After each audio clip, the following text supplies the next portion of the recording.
तो इस कहानी के शुरू में हम जेफ नाम के एक आदमी को अपनी बोट पे देखते हैं। वो और उसके साथ ही सांपों को पकड़कर उन्हें बेचने का बिजनेस करते थे। और इस मर्तबा ये लोग सांपों को पकड़ने के लिए ऐसी खतरनाक जगह जा रहे थे जहाँ के बारे में माना जाता है कि वो जगह कर्स्ड है। वहाँ पर दुनिया का सबसे बड़ा, सबसे खतरनाक क्रिम्सन एनाकोंडा रहता था, जो किसी भी चीज को बड़ी ही आसानी से अपना शिकार बना ले, यहाँ तक कि वो उसके अपने ही जैसे एनाकोंडा से क्यों ना हो। खैर, अब ये लोग अपनी मंजिल पर पहुँच जाते हैं और जेफ का कैप्टन साथी जेफ से ज्यादा पैसे मांगने की डिमांड करता है, क्योंकि ये बहुत खतरनाक जगह थी। यहाँ वो और उसकी बोट सेफ नहीं थे। जेफ पे पैसे निकाल कर उसे दे देता है, लेकिन इस मर्तबा गलती से पैसे उससे नीचे गिर गए। जिन पैसों को जब कैप्टन उठाकर सीधा हुआ तो एकदम से जेफ ने उसके गले में अपना चाकू स्टैब करके उसे मार डाला। इसी चाकू से फिर जेफ ने उसका गला उतार कर नदी में फेंक दिया,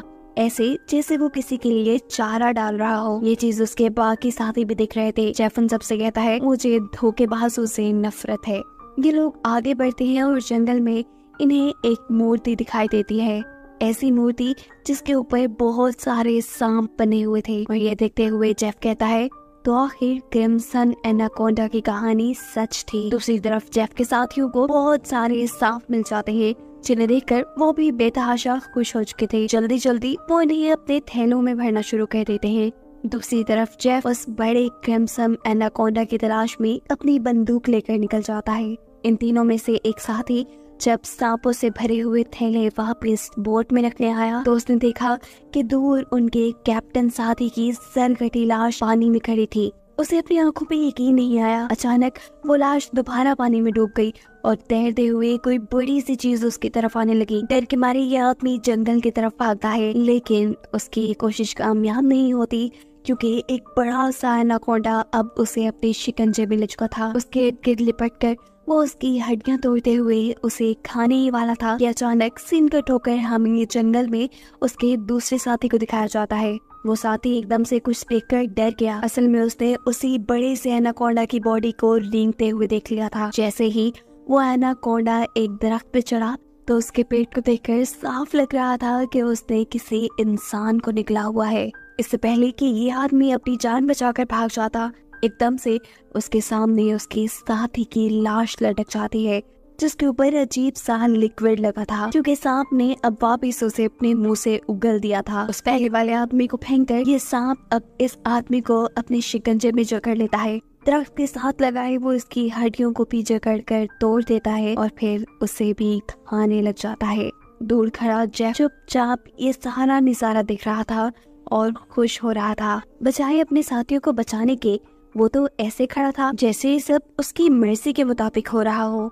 असल में वो इस एनाकोंडा को पकड़ना चाहता था, इसलिए वो अपनी शॉटगन से उसे बेहोश करने ही वाला था कि अचानक जंगल के सभी जानवर शोर मचाना शुरू कर देते हैं, जिनकी आवाज सुनते हुए ये एनाकोंडा यहाँ से भाग जाता है। सीन कट होकर दूसरी तरफ हम बेलियंग नाम के एक आदमी को देखते हैं। बेलियंग अपने साथियों के साथ एक सर्कस में काम करता है, लेकिन ये सर्कस बंद होने की वजह से वो सर्कस के मालिक से यहाँ के सभी आर्टिस्ट को खरीद लेता है, क्योंकि वो इन सभी आर्टिस्ट को अपने साथ थाईलैंड ले जाकर वहाँ अपनी एक नई सर्कस खोलना चाहता था। ये लोग भी नदी के रास्ते थाईलैंड जाने का प्लान करते हैं, और जब ये लोग आधे रास्ते में थे तो तब इन्हें लकड़ी के कंटेनर से आगे का रास्ता बंद मिलता है। उनका कैप्टन चाहता था कि ये लोग अपना रास्ता बदल लें, लेकिन इस तरह इनको बहुत टाइम लग जाता थाईलैंड पहुंचने में। बेलियंग कैप्टन को धमकी देता है, जो भी हो हमें वक्त पे थाईलैंड पहुंचना है, क्योंकि वहाँ पे हमारा शो है जिसके पैसे मैं एडवांस ले चुका हूँ। अगर हमने शो ना किया तो हम बर्बाद हो जाएंगे। जवाब में कैप्टन कहता है, फिर तो मेरे पास एक ही रास्ता है कि हम उन सारी चीजों को डायनामाइट से उड़ा दें, बिना ये बात जाने कि उनके इस काम से उनके ऊपर कितना बड़ा खतरा आ सकता था। ये लोग बम से उन सारे कंटेनर्स को जला देते हैं। ऐसा करने से उनका रास्ता तो साफ हो गया, लेकिन देखते ही देखते बहुत सारे सांपों की बारिश उनकी शिप पे हो गई, क्योंकि उन सभी के सभी लकड़ी के कंटेनर्स में सांप भरे थे। डर के मारे ये लोग कहीं न कहीं छुपने की कोशिश करते हैं, जबकि बहुत से लोग बुरी तरह सांपों में घिर चुके थे। इनकी एक साथी लाइन यहाँ होशियारी दिखाती है और एक प्रेशर वाले पाइप के जरिए इन सभी सांपों को अपनी शिप से नीचे गिराने में कामयाब हो जाती है। लेकिन तभी अचानक बाथरूम की छत टूटने की वजह से बहुत सारे सांप बैलियन के ऊपर गिर जाते हैं, जो कि बाथरूम के अंदर छुपा था। जिनसे बचने के लिए वो नदी में कूद जाता है और तैरते हुए किनारे तक पहुंचता है। लेकिन उसकी बुरी किस्मत यहाँ पर भी एक किंग कोबरा उसे काटने के लिए उसके सामने था। इससे पहले कि वो उसे डस लेता, यहाँ कोई आदमी उसके ऊपर पाँव रखते हुए उसे कुचल देता है।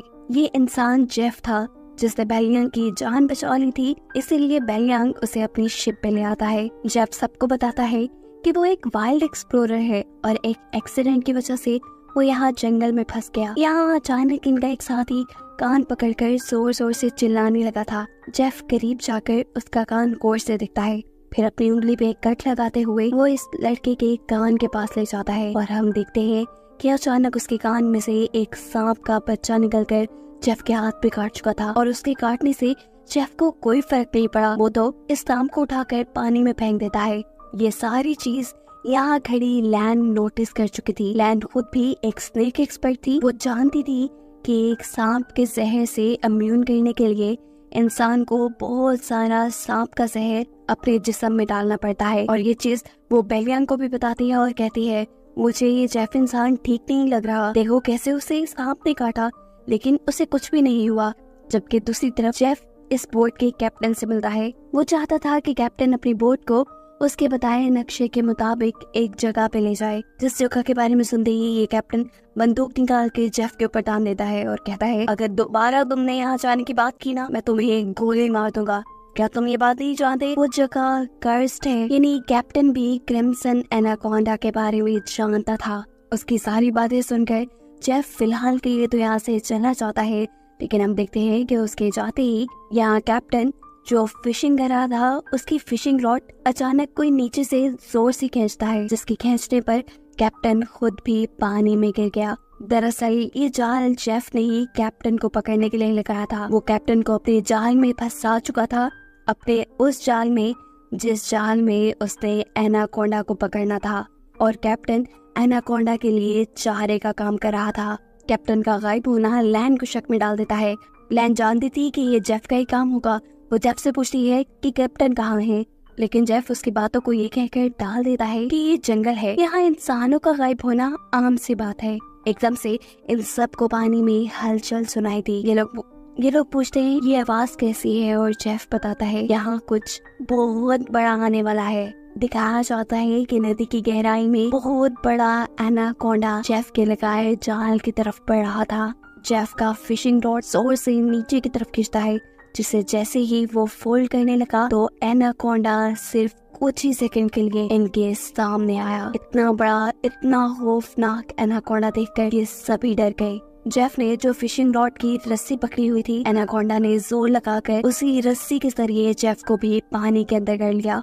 वो जेफ को कभी इधर तो कभी उधर पटक रहा था, लेकिन जेफ भी हार मानने वाला नहीं था। वो अपने आप को बचाने के लिए तैरते हुए इसी नदी में मौजूद एक छोटी शिप पे चला जाता है। फिशिंग रॉड भी उसने इसी शिप के साथ बांधी थी और अब अपनी जान बचाने के लिए वो पानी में मौजूद इस एनाकोंडा के जिस्म पे एक नुकीली रॉड से हमला कर देता है। इस हमले ने एनाकोंडा को मारा तो नहीं था, लेकिन जख्मी करके उसे गुस्सा जरूर दिला दिया था, जिस गुस्से में एनाकोंडा जेफ की इस छोटी सी बोट को उठाकर नदी के किनारे ले जाता है और एक ही सेकंड बाद अपनी पूरी तेजी दिखाते हुए जेफ को इस बोट के साथ साथ अपने अंदर जकड़ लेता है। दूर खड़े बेलियांग के सारे सर्कस के साथ ही ये नजारा दिख रहे थे। उन्हें लगा कि अब तो बस जेफ मर गया, लेकिन अगले ही पल जेफ तैरता हुआ उनके जहाज में आ चुका था। ये सब उसे देखकर हैरान थे, जबकि जेफ अब पानी के अंदर एनाकोंडा को ढूंढ रहा था। वो नहीं जानता था कि एनाकोंडा अब उसी के पीछे उसी की शिप की छत पे है, जो अगले ही पल इन सब के सामने कैप्टन की बॉडी को अपने अंदर से उगल देता है। एनाकोंडा ने जिन लोगों के सामने उस आदमी की लाश निकाली थी, वो डर कर यहाँ से भागते हुए एक बाथरूम के अंदर छुप जाते हैं और एनाकोंडा तेजी से उनके पीछे उन्हें मारने के लिए बढ़ता है। ये लोग दरवाजा बंद करके मुश्किल से एनाकोंडा को अपने तक आने से रोकते हैं और बाहर की तरफ से जेफ एक नुकीले हथियार से एक और मर्तबा एनाकोंडा के ऊपर हमला कर देता है, जिसकी वजह से गुस्से में एनाकोंडा जेफ की तरफ बढ़ जाता है। एनाकोंडा के हमले से बचने के लिए जेफ 1 मिनट के लिए उसकी नजरों से गायब हो जाता है, जिसको ढूंढने के लिए एनाकोंडा शिप के अंदर घुस जाता है, जहाँ के कंपार्टमेंट में बेलियांग और उसके एक साथी सांस रोके छुपे हुए थे। एनाकोंडा उन्हें देख नहीं पाता और उनके ऊपर से रेंगता हुआ आगे बढ़ जाता है। लैन इस शिप के कंट्रोल रूम में बंदूक लिए छुपी हुई थी, जो उस बड़े से एनाकोंडा को खिड़की से अपने रूम के बाहर से गुजरता हुआ देखती है, जबकि एनाकोंडा ऊपर छत की तरफ से होता हुआ नीचे वॉशरूम की खिड़की से इनके बाकी दोनों साथियों के ऊपर हमला कर देता है। वो बच्चा अपनी जान बचाने के लिए लैन के पास आ जाता है, जिसको पकड़ने के लिए एनाकोंडा भी उसके पीछे था। लैन इस बच्चे को बचाने के लिए यहाँ से भाग निकलती है और इस सारी भगदड़ में यहाँ पर बहुत सारा केरोसिन ऑयल गिर जाता है। एनाकोंडा भी गुस्से में जब खिड़की से बाहर इनके ऊपर हमला करने ही वाला था, तब पीछे से दूसरा साथी एक घड़ा इस एनाकोंडा के मुंह में फंसा चुका था। इस मटके से अपना मुंह निकालने के लिए एनाकोंडा इस जहाज की छत पे बुरी तरह तड़प चुका था। एनाकोंडा ने मुश्किल से मटका तोड़ के अपना सर बाहर ही निकाला था कि यहाँ जेफ पीछे से एंट्री करते हुए उसके मुंह को एक रस्सी के फंदे में बांध चुका था। इससे पहले कि वो अपने शिकार की इस एनाकोंडा को पकड़ पाता, नीचे शिप के कंट्रोल रूम में आग लग जाती है और यह डायनामाइट यानी इनके बॉम्ब्स तक भी पहुंच गई। एक बहुत बड़ा धमाका इस शिप में दिखाया जाता है, जिस धमाके से अपनी जान बचाने के लिए ये सब के सब पानी में छलांग लगा देते हैं और एनाकोंडा इस सब में मारा जाता है। जहाज को जलता देखकर बेलियांग अब रोने लगा था। उसे ये टेंशन हो गई थी कि ये लोग अब वक्त पे थाईलैंड नहीं पहुंच पाएंगे। उससे में उसका छोटा साथी उससे कहता है, तुम पागल हो क्या? हम उस इतने बड़े एनाकोंडा से बच गए, हमारी जान बच गई, हम जिंदा हैं, ये काफी नहीं तुम्हारे लिए? यहाँ पर लैन समझ चुकी थी कि ये सब कुछ जेफ की वजह से हो रहा था। उसने उनके जहाज को एक शिकंजे के तौर पे इस्तेमाल किया था। वो जेफ से कहती है, अगर तुमने ऐसा ना किया होता तो ये इतना बड़ा खतरा हम पे ना आता। जेफ जवाब में कहता है, तुम लोग जानते भी हो उस एक एनाकोंडा की कीमत क्या है। अगर तुम लोगों ने उसे पकड़ने में मेरा साथ दिया होता ना, तो आज हम सब करोड़पति होते। लालची बेलियांग पैसों का सुनते ही फौरन जेफ की तरफ हो जाता है। उसे तो थाईलैंड जाना भूल ही गया था जैसे। वो जेफ से कहता है, बताएं हम उस एनाकोंडा को पकड़ने के लिए क्या कर सकते हैं? हमें पैसे कैसे मिलेंगे? हमें कहाँ जाना होगा? क्या करना होगा? उनकी ये बातें सुनने के बाद जेफ अपना मैप निकालता है, उन्हें दिखाता है और कहता है कि अगर तुम मेरी मदद करोगे तो इस मैप के जरिए मैं तुम्हें 2 दिन के अंदर अंदर थाईलैंड पहुंचा दूंगा। बेलियांग के तो दोनों मतलब पूरे हो रहे थे। वो तो उसके साथ जाने को तैयार था, लेकिन बेलियांग के बाकी साथियों को जेफ के ऊपर एतबार नहीं था। यहाँ बेलियांग के एक साथी की तबीयत भी खराब थी, क्योंकि उसे बहुत ही खतरनाक कीड़े ने काट लिया था। इसके जहर से वो मर भी सकती थी। ये देखकर जेफ उसे कहता है, मेरे पास एक ऐसी दवाई है जिसके जरिए इस लड़की का इलाज हो सकता है, लेकिन वो दवाई मेरी बोट तक है। अगर तुम इसका इलाज करना चाहते हो तो तुम्हें मुझे मेरी शिप तक पहुंचाना होगा। ना चाहते हुए भी ये लोग अब जेफ की मदद करने को तैयार हो जाते हैं।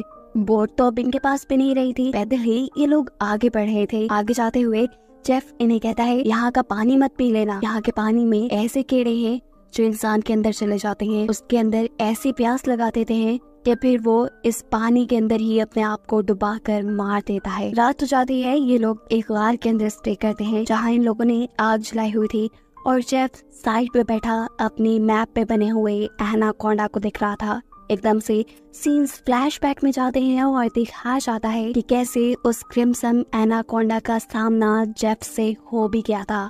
वो एनाकोंडा जेफ को मारने ही वाला था, लेकिन जेफ ने उस टाइम होशियारी दिखाई और अपने आप को उस लकड़ी के कंटेनर्स में बंद करते हुए एनाकोंडा की नजर से बच गया।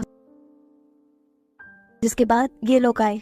इन लोगों के डायनामाइट ने वहाँ के कंटेनर्स तोड़ दिए, जिसमें से ये जेफ बाहर निकल गए, इनके साथ मिल गया। सीन्स दोबारा प्रेजेंट पे शिफ्ट होते हैं, जहाँ पर जेफ उस मैप को देख रहा था। बेलियांग उसके पास आता है और उससे कहता है, तुम इसी एनाकोंडा को पकड़ना चाहते हो ना? जेफ कहता है, हाँ, ये एक म्यूटेटेड एनाकोंडा है, एक ऐसा एनाकोंडा जिसे तुम एनाकोंडा का राजा भी कह सकते हो।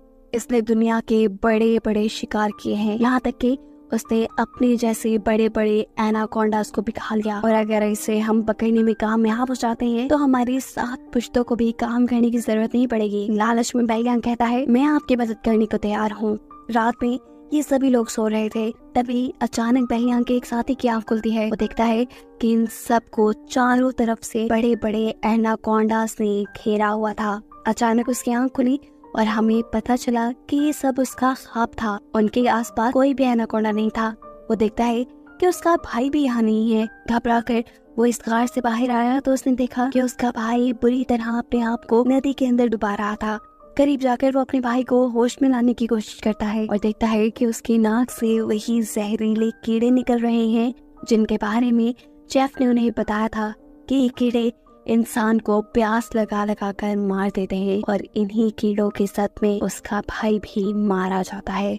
ये लड़का बहुत रोता है, लेकिन अब क्या भी हो सकता था। अगली सुबह ये लोग दोबारा अपने सफर पे निकल जाते हैं।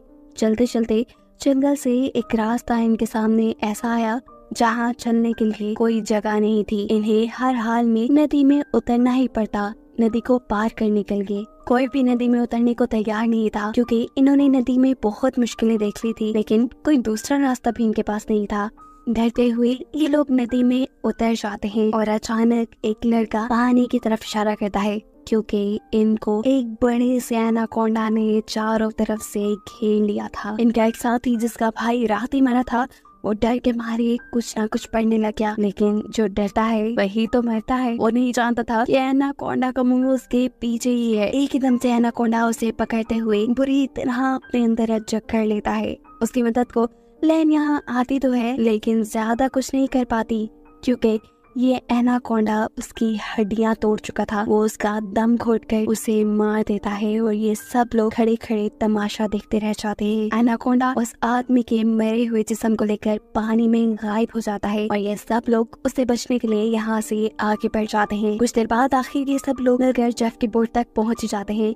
जहाँ जाते ही वादे के मुताबिक जेफ इन लोगों को वो दवाई दे देता है जिससे बेलियांग के साथ ही अपना इलाज कर सकती थी। ये लोग थाईलैंड की जमीन के बहुत करीब थे। उनका एक साथी कहता है चलो जल्दी जल्दी यहाँ से चल पड़ते हैं, लेकिन जेफ इन सबसे कहता है ऐसे नहीं, मैं तुम सब लोगों को वादे के मुताबिक सही सलामत यहाँ ले आया हूँ, लेकिन अब तुम लोगों को भी अपना वादा पूरा करना होगा। तुम्हें मेरी मदद करनी होगी। वो छोटा बच्चा जेफ से कहता है अगर तो तुम्हारी ये मदद उस एनाकोंडा से जुड़ी है तो बस फिर भूल जाओ, हम तुम्हारी कोई मदद नहीं करने वाले। उनकी ये बातें सुनते ही जेफ यहाँ बंदूक निकाल चुका था और बेलियांग भी अपना चाकू इन सबको दिखाने लगा था क्योंकि वो भी तो अब जेफ का साथी बन गया है। वो इन सब से कहता है चलो जल्दी करो, जो जेफ कह रहा है वैसा ही करो। लैन कहती है तुम सब लोग पागल तो नहीं हो रहे, उस इतने बड़े एनाकोंडा को पकड़ना नामुमकिन है।